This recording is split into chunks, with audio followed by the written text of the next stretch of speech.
In this episode of our podcast, Into the Killing, we explore one of America's most notorious missing persons cases, the disappearance of 6-year-old Eton Paids in 1979. Eton was walking alone to catch his school bus when he vanished without a trace, and despite extensive investigations, he was never seen again. It would take many years before the mystery was finally unraveled. This episode is available on Spotify, Apple Podcasts, Amazon Music, and all major platforms where quality podcasts are found. Before diving into today's story, we want to briefly mention our sponsor, Magellan TV. One of my favorite genres to watch on Magellan TV is true crime. And recently I enjoyed a documentary titled Great Big Heist, which examines 3 real-life bank robberies that could easily serve as the basis for Hollywood heist movies. It's a gripping film, though I wish it were longer. Magellan TV also offers an impressive array of history documentaries. For example, The Norris Antarctic Mystery challenges the common belief that Christopher Columbus and his crew were the first Europeans to contact North America, suggesting instead that Vikings may have arrived centuries earlier. Beyond these, Magellan TV boasts a vast collection of 4K documentaries that are visually stunning. The platform has been a long-time sponsor, and now is an excellent time to subscribe. They are offering an exclusive deal for listeners, 30% off an annual membership, granting access to over 3,000 documentaries for just $3.50 per month. To take advantage, visit trymagellantv.com. In October of 1966, 42-year-old Dr. Robert Sims, a computer specialist and director of data processing for Florida's Department of Education, resided in Tallahassee with his wife Helen, aged 35, and their 3 daughters, Jenny, 17, Judy, 15, and Joy, 12. The family had moved from Meridian, Mississippi, about a decade earlier, settling into a modest home in a quiet neighborhood. On the night of October 22nd, Florida State University's football team was playing Mississippi State, drawing many locals to the game. While Jenny and Judy were out babysitting, Robert, Helen, and Joy stayed home, listening to the broadcast on the radio. Later that evening, Jenny returned home and made a chilling discovery. Her entire family had been attacked. She immediately called for help. Inside the bedroom, Robert lay on the bed, shot once in the head. Helen was on the floor, shot twice in the head and once in the leg, and Joy was found stabbed 6 times in the chest and abdomen. Both Robert and Helen had their wrists bound with identical knots and were blindfolded. When police arrived, Robert was still alive but died shortly afterward. Helen was rushed to the hospital but never regained consciousness and died 9 days later. Joy, however, was already dead at the scene. The police found no signs of forced entry or theft, leading investigators to believe the family knew their attackers. A disturbing detail was Joy's underwear pulled down around her ankles, indicating a possible sexual assault, though no arrests were made, and the case soon went cold. Over the years, the case was reopened multiple times, but a major obstacle was the scene's mishandling. In the chaos following the murders, many people entered and exited, likely contaminating any physical evidence. Several suspects emerged, but one group remained unexonerated. A young couple never publicly identified by authorities but discussed in the documentary Shestsot Sorak Odin, Miro Accord, available on Vimeo. Their names are Vernon Fox Jr., then 21, and Charles LeJoy, 19. though law enforcement never officially linked them to the crime. Both of their families lived in close proximity within the same neighborhood, with the Foxes' backyard touching that of the Sims. There were no fences separating their properties, only a narrow ravine marking the boundary. Just days before the murders, a neighbor spotted Fox peering through Joy Sims's window. Both Fox and Joy came from dysfunctional backgrounds. Fox's father, Vernon Fox Jr., was a renowned criminologist in the United States, but struggled with alcoholism, while Joy's mother was severely abusive. Around the time of the crime, Joy was fixated on death and necrophilia, often visiting a local funeral home to the point that staff told her to stop coming. Afterward, Fox and Joy moved away from Tallahassee, married sometime later, but eventually divorced in 1987, 21 years after the murders. In 1987, Charles LeJoy approached the sheriff, one of the first responders that night, and claimed she and Fox had been at the Sims house during the murders. However, she insisted she couldn't remember entering the home. She described having a dream about visiting the house, even recalling details about its layout and the color of the carpets, suggesting a vivid memory. LeJoy speculated that Fox might have committed the murders to impress her, or to prove he had pulled off the perfect crime, possibly taunting his father, a famous criminologist. She then asked the sheriff what might happen if she admitted to being at the scene that night, wondering if she could end up in a psychiatric hospital or jail. The sheriff, however, chose to be brutally honest, explaining that her admission could lead to her being detained in a public psychiatric facility or held in jail for a year awaiting trial. This frank response caused her to cease talking and withdraw cooperation with law enforcement. Many critics believed the sheriff's approach was a mistake, suspecting that LeJoy was on the verge of revealing crucial evidence, yet he effectively silenced her. There is also speculation that LeJoy's role in the murders was more significant than just visiting the crime scene. The fact that both Robert and Helen's wrists were tightly bound with identical knots suggests that a single person handled the bindings for all three victims. It's plausible that one individual kept the gun trained on the victims while another tied up the adults, controlling the situation.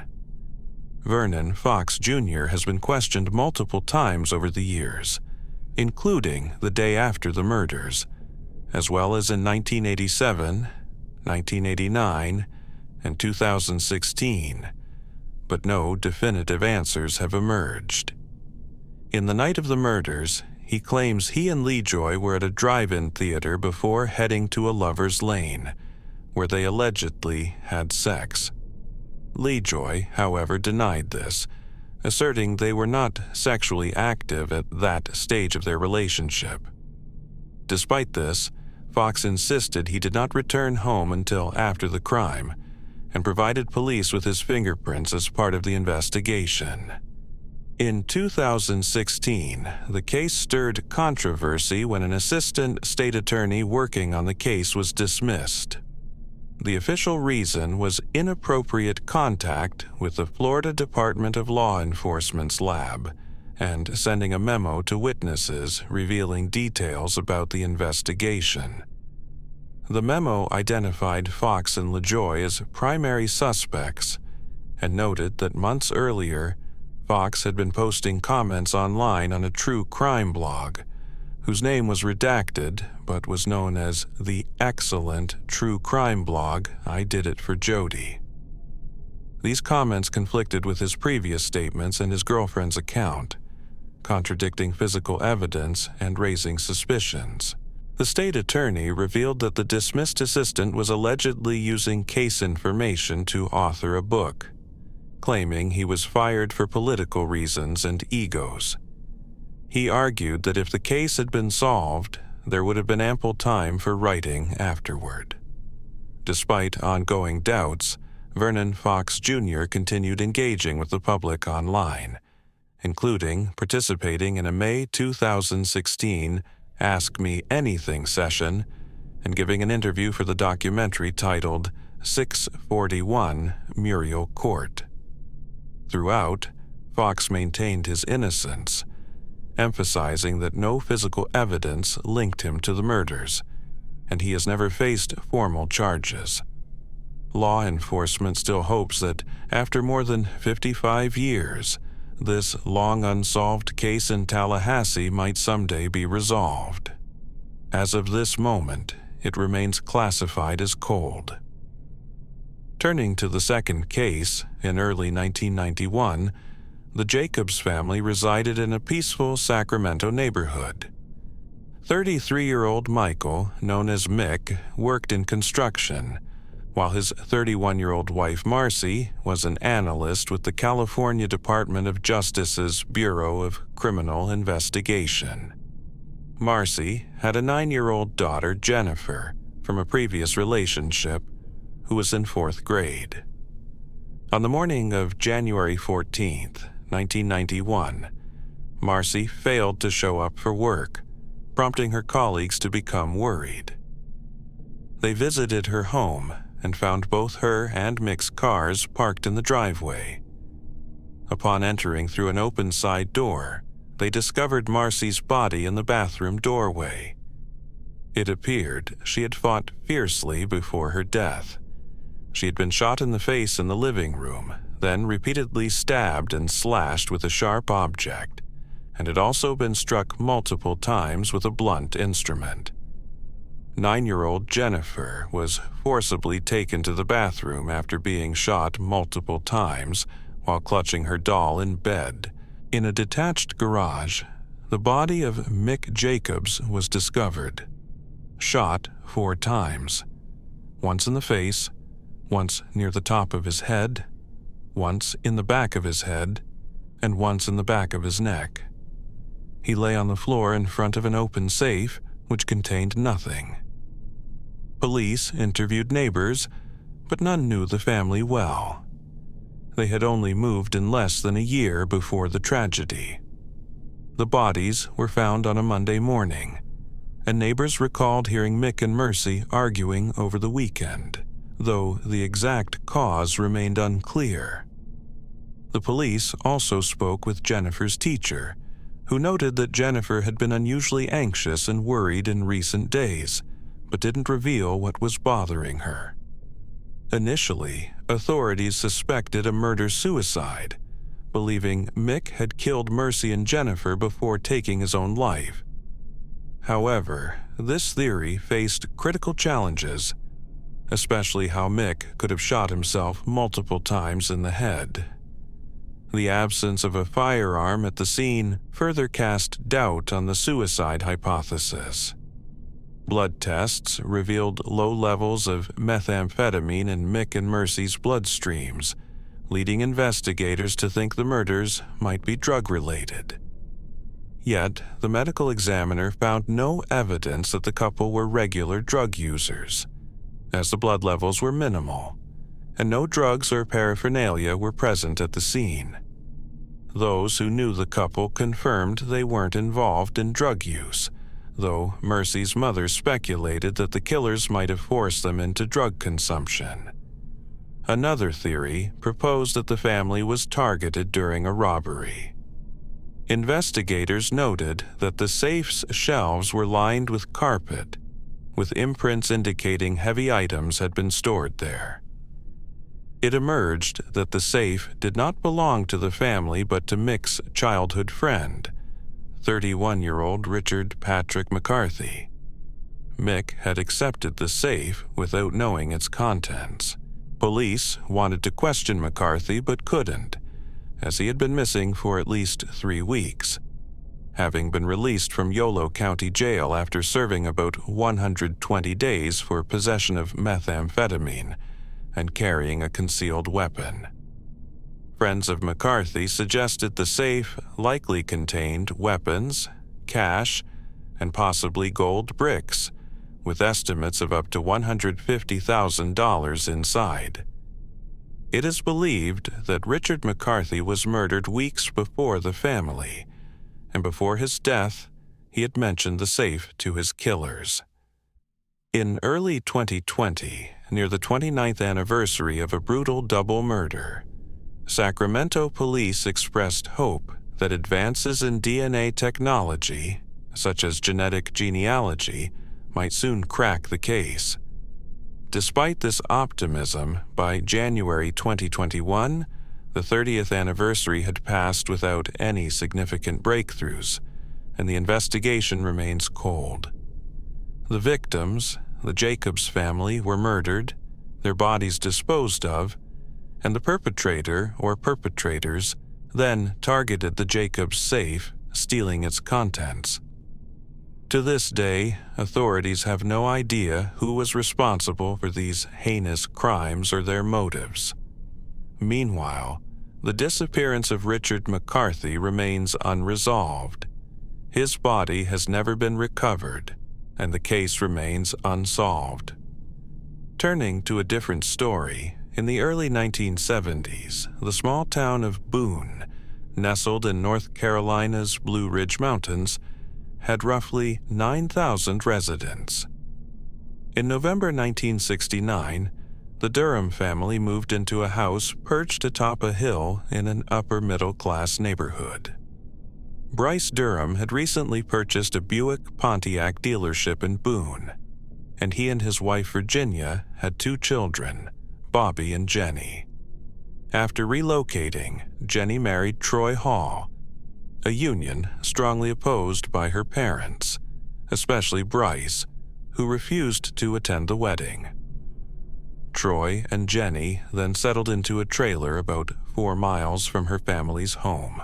By early 1972, 18-year-old Bobby was attending Appalachian State University, while 46-year-old Virginia managed the dealership and served as its bookkeeper. On February 3rd of that year, Jenny, now 19, was at home with her husband Troy, watching television. Around 10:30 in the evening, an incident occurred that remains shrouded in mystery, leaving the details of that night and what transpired between the couple and their family still unresolved. The phone suddenly rang, breaking the quiet. Troy answered, hearing a muffled voice that he initially thought belonged to his mother-in-law, Virginia. She mentioned something about several African-American men attacking Bobby and Bryce, then the line went dead. Troy found the call strange and suspected it was a prank, but Jenny disagreed, convinced her mother wouldn't make such a dark joke. When they tried to call back, the line was busy, so they decided to drive over that night. A snowstorm was raging in the area, complicating their plans. When they attempted to start their car, it refused to turn over, prompting them to ask their neighbor, a private detective, for a ride. Upon arriving at the Durham house, Troy and the neighbor entered while Jenny stayed in the car. Inside, they found the house had been ransacked, and they heard the sound of running water. Moving toward the bathroom, they discovered the bodies of Bryce, Virginia, and Bobby. The 3 victims were positioned on the bathtub ledge, shoulders overlapping, with their heads submerged in water that was still flowing, flooding the bathroom. The investigators quickly noted that the phone had been torn from the wall. They called the police, who examined the scene and the bodies. They found rope burns on the victims' necks and wrists, with a loose cord still tied around Bryce's neck, though the rest of the rope was missing. Bryce had also suffered a blunt force trauma to the head, and Virginia had been struck in the face. Blood splatter was visible on the living room wall. It was clear Virginia had been strangled to death, while Bryce and Bobby had been both strangled and drowned. The police speculated that the family had been targeted during a robbery, as the house had been thoroughly ransacked. Interestingly, several valuables remained untouched, including a bank deposit bag filled with hundreds of dollars, left openly on a table. About a mile from the house, they found the family's abandoned car, the doors shut, engine running, and lights and windshield wipers still on. Inside the vehicle, a pillowcase held some silverware from the house. Piecing together the timeline, authorities learned that Bryce had attended a Rotary meeting at a nearby ski resort. Leaving in terrible weather, he was followed by other attendees. Bryce arrived at his car dealership around Vosum Tritzit p.m., where Virginia and Bobby were already present. Bobby, a freshman at Appalachian State University, had attended classes earlier that day. It's believed he drove to the dealership because the weather was worsening, and the dealership had recently acquired a four-wheel drive GMC Jimmy, which the family used to return home. Neighbors recalled that the Durhams arrived home around 9 p.m., coinciding with the start of a 9 o'clock movie. By shortly after 10 p.m., the family was seen sitting in the living room, watching TV and eating a snack. The police found partially eaten food and the TV still on when they arrived. Strangely, there were no signs of forced entry or a break-in, suggesting the intruder or intruders entered quietly. Shortly after 10:30 p.m., a neighbor observed the GMC Jimmy parked briefly in the driveway. Meanwhile, Troy, also a student at Appalachian State University, claimed he was at the campus library from about 5 p.m. and had a short conversation with a friend around 8 p.m. He stated he returned home around 10 p.m., but his account was scrutinized as investigators tried to establish his whereabouts on the night of the murders. In summary, the tragic scene revealed a brutal attack that left the family dead in their own home, with no clear signs of forced entry, and a timeline that pointed to a carefully planned assault during the late evening hours. Virginia and Ginny were present that evening. Virginia claimed she had been at home all night. She explained they had been watching the Olympics on television for about 10 or 15 minutes before the signal was lost, prompting them to switch to a record and listen to music instead. Around 10:30, they received a phone call from Virginia's daughter, Ginny, after which they went to her house. In the weeks following the massacre, authorities arrested 4 white men in connection with the murders, but all charges were later dropped due to insufficient evidence. Since then, the case has remained cold, with no significant breakthroughs. Numerous theories have emerged to explain what happened that night. The first suggests a robbery gone wrong. However, the fact that nothing was stolen largely dismisses this idea. Another theory posits that Troy, possibly with Ginny's knowledge or at her behest, murdered the family. This is partly based on the fact that her parents disapproved of her relationship with Troy. Yet, this theory faces questions.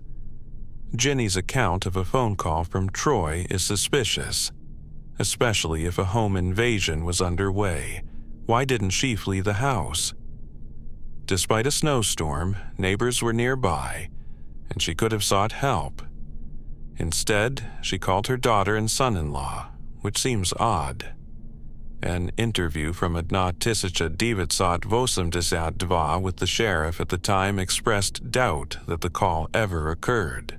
Furthermore, there were no signs of forced entry, suggesting Ginny might have given Troy a key, or that she had gone to her parents' house first and let him inside. Troy had an alibi for earlier that evening, but no one can confirm his whereabouts between 9 and 10:30, the approximate time of the murders. Several issues challenge the idea that Ginny and Troy were the killers. While Virginia's father disapproved of their relationship, they were married and living together, making it unlikely they were forbidden from seeing each other. Ginny also indicated her relationship with her parents was improving. Her father had even discussed paying her college tuition.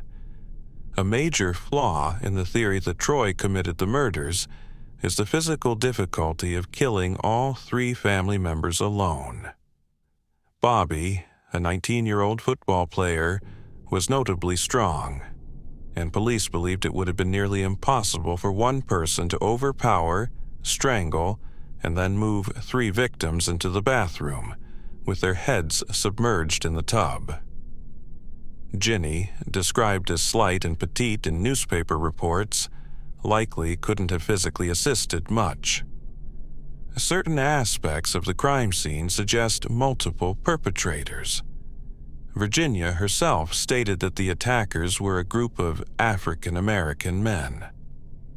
Additional evidence supports the possibility of more than one person being involved, especially considering the snowstorm with winds reaching up to 4 miles per hour that night.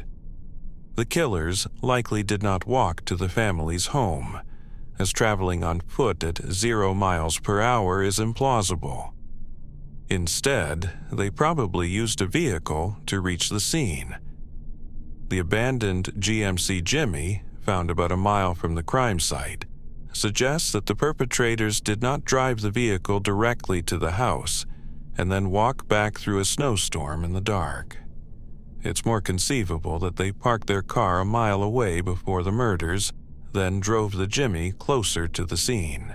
However, walking a mile in a snowstorm to break into a home and drown 3 people seems unlikely. A more logical scenario is that at least 2 individuals participated. One drove the vehicle, and after the killings they drove the Jimmy away, with the driver then picking up the other.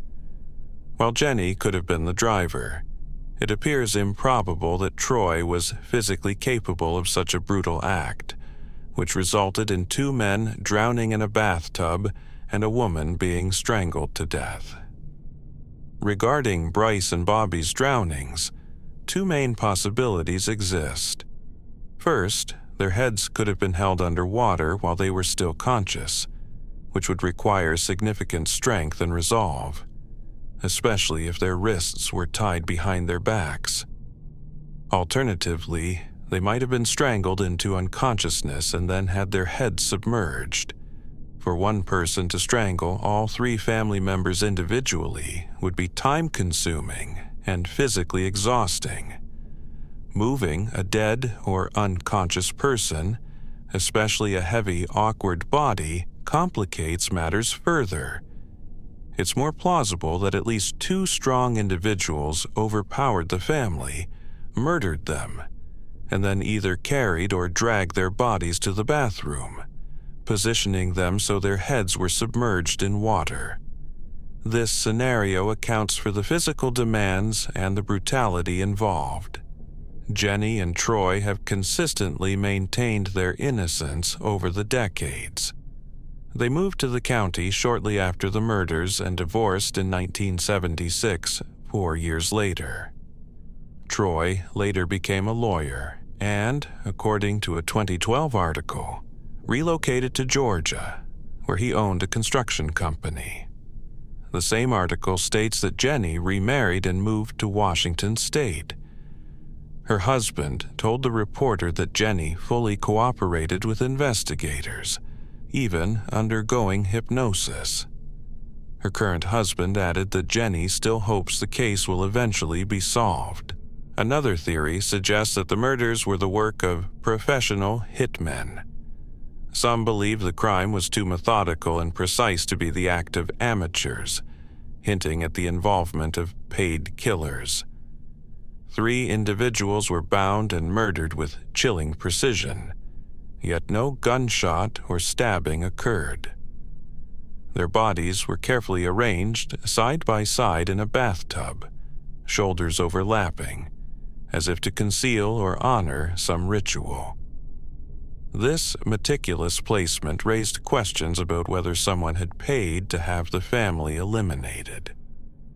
One rumor suggested that local car dealers in Surrey County, where the Durhams once lived, were involved in illegal activities like odometer rollback, and that Bryce had exposed the ringleaders to authorities. In retaliation, the perpetrators allegedly ordered the family's killing. Despite police investigations into this theory, no evidence emerged to support it. Another hypothesis centered on a Rotary Club meeting Bryce attended on the night of the murders. During this gathering, some Green Berets who were training nearby reportedly demonstrated combat techniques. It was speculated that, perhaps for thrill or mischief, these soldiers might have been responsible for the crime. Law enforcement pursued this lead as well, but it ultimately led nowhere. Although numerous theories circulate, concrete evidence remains elusive. For instance, investigators discovered several fingerprints inside the house belonging to unknown individuals. However, these prints have never been matched to anyone. Efforts to extract DNA from a key piece of evidence were hampered by improper storage, leaving authorities unable to develop a profile. Today, the case of the Durham's murders remains unsolved, classified as cold for nearly 4 decades. Despite the passage of time, law enforcement continues to hope that new breakthroughs might eventually crack one of Boone's most infamous mysteries. Thank you for engaging with this story.